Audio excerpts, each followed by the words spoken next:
Hi everyone, this is Dave from Geekanoids and this is my Q&A session video for Tuesday 19th of October 2010, and in this video I'm going to be answering some of the questions that you posted on my 5th of October video and also questions that I've received via my Geekanoids iPhone app. So thanks to everyone who's posted questions, so let's get on with this Q&A session. First question comes from the Computer 988. How many Apple computers do you have? And I'm getting an iMac soon, but would you wait for the touchscreen one? Great question. The first part of that question regarding the Apple computers that I have one Apple iMac 24-inch Core 2 Duo 3.06 GHz, and that's what I use for my main recording. That's what I'm using to record this session on. And I also have a white MacBook, which is a Core 2 Duo 2.4 GHz. And then occasionally I use a little Mac Mini. One of the other members of my family uses it as their main computer, but if I do need to upload something and have sort of multiple things going on at the same time, then occasionally I use that one as well. Now the second part of your question about the iMacs and the touchscreen, well, I can't really see Apple doing a touchscreen iMac anytime real soon. We might see one sort of latter part of next year. But certainly the iMacs went through a refresh quite recently, so I certainly wouldn't hold off buying one if you're in the need for a new computer. So thanks very much for that question. Perillinizer next asks why I have an iPod Touch and an iPhone. Well, I have an iPhone for my mobile phone. I also have an iPod Touch, and the reason I've got two devices is that I've obviously got the iPhone app. I do a lot of testing of applications, I do a lot of testing of products and cases, so I need the devices to be able to bring you the reviews. That's the only reason I've got two. If I didn't do reviews, then I would probably just have the iPhone and not the two devices. So thanks again for that question. Next question is from Blothian01. Hey Dave, love the videos. What do you think about the Dell Streak? Well, the Dell Streak was an interesting device to me when it first came out. I was hoping to get hold of one to review, but Dell unfortunately didn't push through with their promise of one, so I couldn't bring you a review of the device. It looks very interesting. There have been some problems with a recent OS update on it, which I heard about on the internet, and for want of a better sort of explanation, I think it's a little bit too big to carry around to use as a mobile phone and a little bit too small to use as a tablet type device.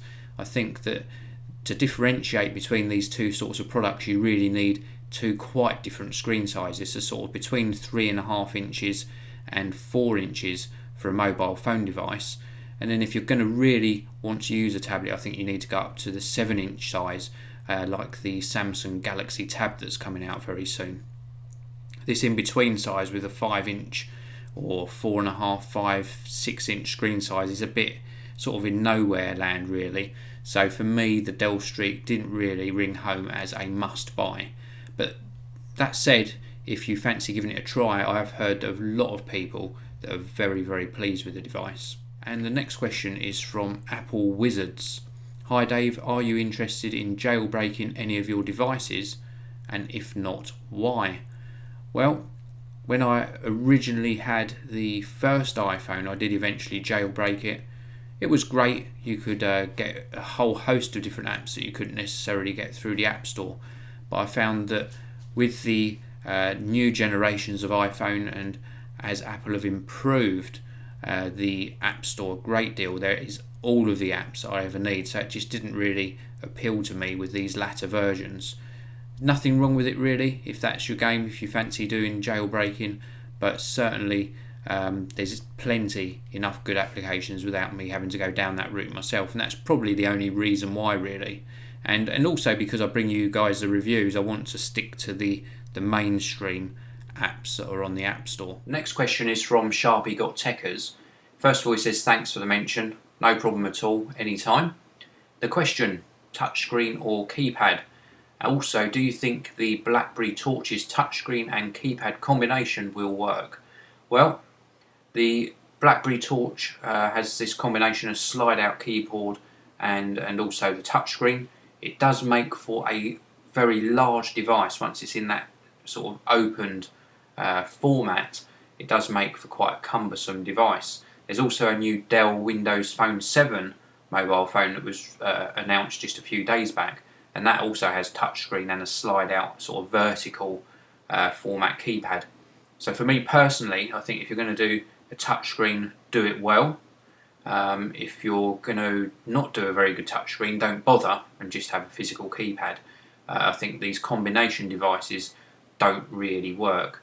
For me, if I was choosing between the two nowadays, I would choose a touchscreen. I think capacitive touchscreen technology is so good nowadays that you can create very good on-screen keyboards, and I certainly wouldn't probably go back to something like a BlackBerry and their physical keypads. So great question, thanks very much for that. Next one is from Loveheart Agra Metal.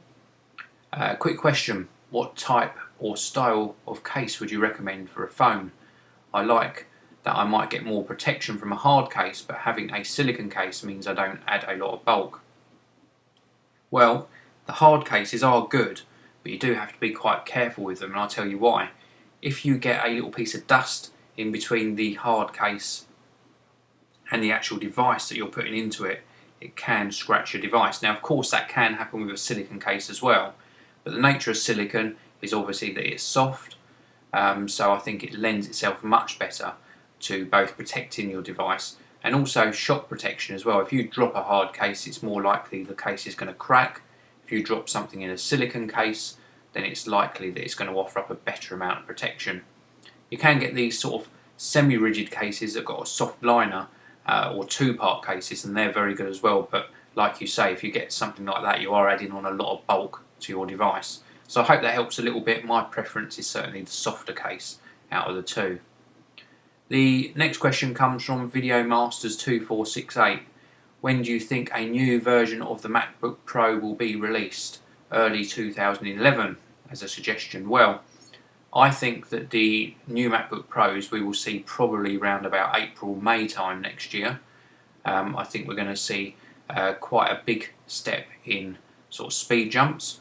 I also think that we'll see the introduction of USB 3 on the new devices, and I think that'll be it. I don't think it'll be any major changes other than big speed improvements and the inclusion of USB 3. But certainly April, maybe May next year is probably the time you're looking at seeing those updates. Next one is from Gumball Tech. Here's a good one. Have you ever thought about doing a bloopers video? You could keep track of all the screw-ups, if any, and then put them all together in a nice little mash-up video. That would be fun. Well, that's a great suggestion.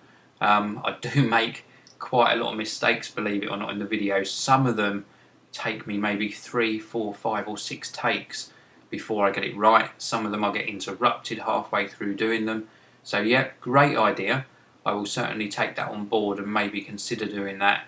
Maybe sometime in December, maybe a special December video around Christmas time, just to give you guys and girls all a laugh. Next question isn't really a question, but iTech MacBook says, hey Dave, could you give me a shout out in the next Q&A session, because I've just started up a YouTube channel and need subscribers. Any help would be much appreciated. iTech MacBooks, there's your shout out. Hope your YouTube channel's going well and good luck with your video content. Next one is from PC121108.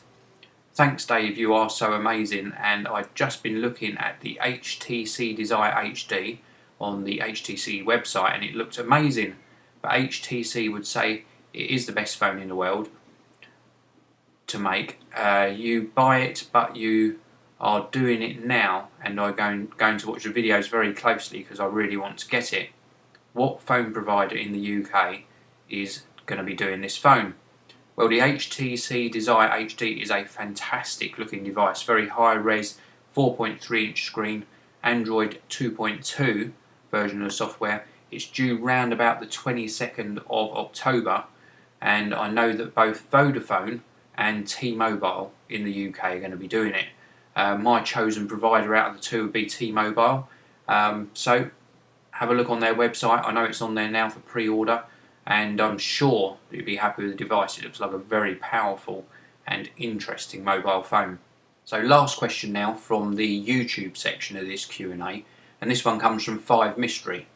Hi Dave, what do you think of the Logitech review, and do you think it will be available in the UK? Right now there doesn't seem to be any sign of UK pricing. Well, for those of you that don't know, Logitech Review is a Google powered set-top box bringing us Google TV to the big screen.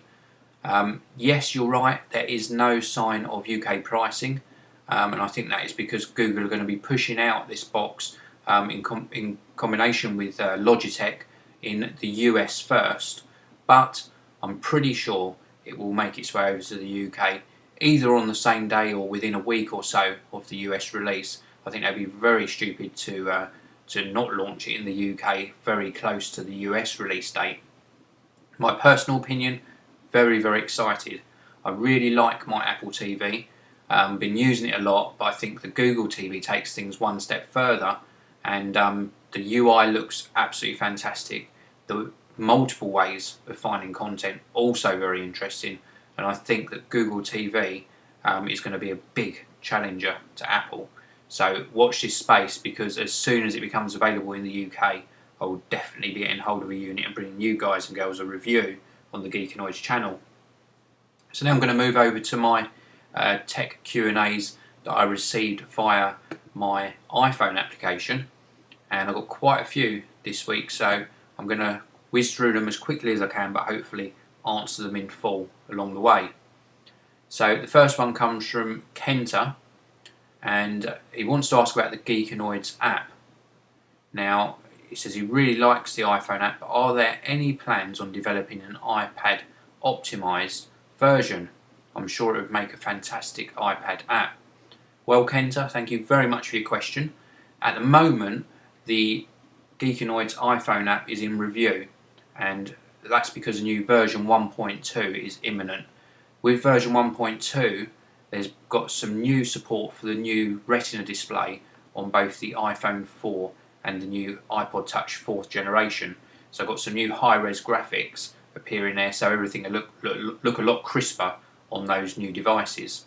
Now, the developer, Super Techno Boff Apps, is a very good guy. He's doing a lot of work on the app. Everything takes time, but hopefully by the end of the year, possibly into the early part of 2011, there will be what's called like a universal app, which will give you a slightly different and richer experience on the iPad. So that is in plan, and hopefully it will be here within the next sort of 3 to 4 months. So great question, Kenta, thanks very much for that. Next question comes from Jeroen, and Jeroen's question is, what are your predictions for the next refresh of MacBook Pro? When do you think we can expect them to refresh it? Well, I think I covered that in an earlier question, round about April, May next year, and I think it'll be just speed bumps to the processors and also USB 3. So next question is from Tom. My question is, what Twitter client is your favourite? Well, if you're talking about Twitter clients on the Mac or on Android or on the iPod or iPhone, all three will give the same answer. My favourite client is TweetDeck. I think it performs very well. It gives me these swipeable interfaces between mentions and direct messages and my general timeline. Very good app, and it also offers up synchronising between platforms as well. You sort of sign up for a TweetDeck account and it makes sure that all of your experiences across all the platforms are set up all the same just by signing in. So really nice application. That's TweetDeck, well worth checking out. Next question is from Eddie. Dave, what is your least favourite Apple product? Well, it was one that was superseded earlier this year when Apple brought out the Magic Mouse, and the product that I disliked the most was the Mighty Mouse. I just absolutely hated it, couldn't get on with it at all. I used it for about an hour or two, probably not a fair trial, but it went straight back in the box and I went back to using a normal mouse. Nowadays I use the Apple Magic Trackpad, and they've done a lot better with that. I haven't gone back to a normal mouse from that. I still use the trackpad exclusively on my iMac and find it to be really good. So great question, thanks for that. Next question is from Andy, and there's a few questions here. The first one is that I have a 24-inch iMac and I've been considering buying a second screen, as my wife and I watch most of our TV and our movies on the Mac, and there are times when I need to work. My question is, can I watch video full screen on one whilst I work on the other? Yes, you can. All you need to do is set your video play and have that set up on the second screen, put it to full screen. You can continue working on your primary screen. Very easy to do, and it works extremely well. Question 2 is, we have a Mac, 2 iPhones, an iPad, and my 5-year-old daughter has my old iPod Touch connected to the stock wireless router. Until the iPad and iPhone 4 video streaming had been fine, but with the HD content streaming had been suffering. I would like to get a router that can handle the content and number of active devices. What can you recommend currently, or is there a technology around the corner I should wait for? Well, I think what you may have been experiencing is, if you've got a standard router, maybe it's an 802.11n router, if you're connecting multiple devices to it and just one of those devices works at a slower speed, maybe 802.11a, b or g, then your end devices are going to drop down to that slower speed. So that could cause some issues with streaming performance. Now, what I would suggest is you look at a dual channel device like Apple's AirPort Extreme or a Time Machine, and that operates on 2 different channels and also supports connections from both slower devices and fast, and it shouldn't affect the actual sort of throughput of data when you're streaming. Now, I hope I haven't confused you by saying that. There is also something else, which is QoS, which stands for quality of service. Some devices have this built in so that you can set up options within the router to make sure that when you're streaming, that's given priority over other traffic. So connecting multiple devices, if something's trying to stream an HD video, it should kick in this quality of service and make sure that enough data is provided to that device.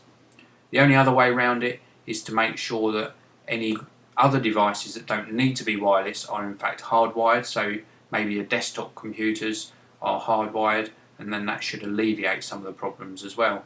And also look at what you're streaming. If you're streaming content that you've maybe ripped from a DVD that you own, then look at the settings for that and actually convert it to a lower resolution that's specially suited to the device that you're streaming to. So great question, thanks very much for that. Next one is from Morgan, and Morgan asks, what apps do you have on your iPhone and you recommend for new iPhone users? So Morgan, you want to know what I have on my iPhone and what apps I recommend. I don't have very many. I have a TV Guide, I have the Sky application, I have Squarespace, which is for updating my website, I have TweetDeck, which is what I mentioned in one of my earlier questions, for updating my Twitter, and that's more or less what I have on there. The only app that I'd really recommend, you're going to hate me for saying this, is the Geekanoids app, and that's because you need that on your iPhone or iPod Touch to make sure you stay up to date with all my latest videos. But just in all seriousness, that was an obvious suggestion. Definitely have a look at TweetDeck, absolutely fantastic Twitter client. Next question is from Kieran. I don't think you've mentioned your name on Game Center, could you tell us? Well, yeah, Game Center on the iOS devices is a fantastic little thing that Apple put together. Allows you to share achievements and match up players, etc. And my username on Game Center is Davo Mr. Mac, so feel free to add me as a friend. I can't recommend that I'll accept you all because I do get lots of invitations, but certainly I'll check them out, and if we can hook up for a game, then we certainly will. Next question is from Garrett. Before the iPod Touch, what was your iPod of choice? Plus, if you had to recommend an MP3 player besides the iPod Touch, but still had similar features, i.e. a touchscreen, what would it be and why? Well, my iPod of choice before the iPod Touch was the iPod Classic. Absolutely superb, massive capacity, good music quality, not fantastic, but good enough. And it was certainly the iPod that I used for many, many years. Now, the recommendation for an MP3 player besides an iPod Touch, there's not really many I would recommend. Obviously, apart from the iPod Classic, I would probably look at iPhone or an Android device or one of the new Windows Phone 7 devices. I think all of those mean that you can converge 2 devices into one, and I think it helps a lot with you not having to carry around multiple devices, and they perform very well as music players as well. So I hope that sort of answers your question. It sounds like a bit of a cop-out, but I can't really recommend anything other than the Apple iPod Touch as the best MP3 player available. Last question is from Sean. Sean asks, could you explain what an airline adapter is for and how does it work? And also, what will the next PC upgrade series be about? Well, the first question, an airline adapter, as far as I know, all it does is it offers you charging facilities for your laptop while you're on the plane. It might do something else besides that, but I don't really fly a lot, to be honest, so if anyone wants to interject and leave comments in this video and just explain if it does anything other than charging, then please do. Now, the PC upgrade series, you mentioned, is it going to be about graphics cards or a new CPU cooler? Well, I do have a Cooler Master V6 GT cooler waiting to go into that PC that I built. I'm just so busy with other reviews, but I'm hoping to be able to bring you that towards the end of this year. And then next year, I'm planning on starting a new PC build series where I'm going to be bringing you a build for a medium range, so not a high range, but sort of medium speed PC. I'm going to try and keep it to around about the £700–800 mark. Now, I can't promise I'm going to keep it in that price range, but I'm going to certainly try and bring you this second PC build within the first quarter of 2011. So that's it for this week. I said this a couple of weeks back about the amount of work I'm having to do. I won't be bringing you a Q&A session next week, and the reason why is I'm actually moving all of my equipment into a new room and onto new desks. I'm finding it quite restrictive in the small space that I work in, so I've got a couple of new desks coming. So next week I'm going to be really busy doing both reviews and moving all my equipment. So no Q&A session next week, but certainly round about I think it's either the 1st or 2nd of November will be the next Q&A session. So if you've got any questions for that one, please leave them in the comments below. Or also, you can send me Q&A questions via my Geekanoids iPhone app, and they come through to me via email, and I welcome all the questions. Thanks very much for participating. Until next time, have a great day.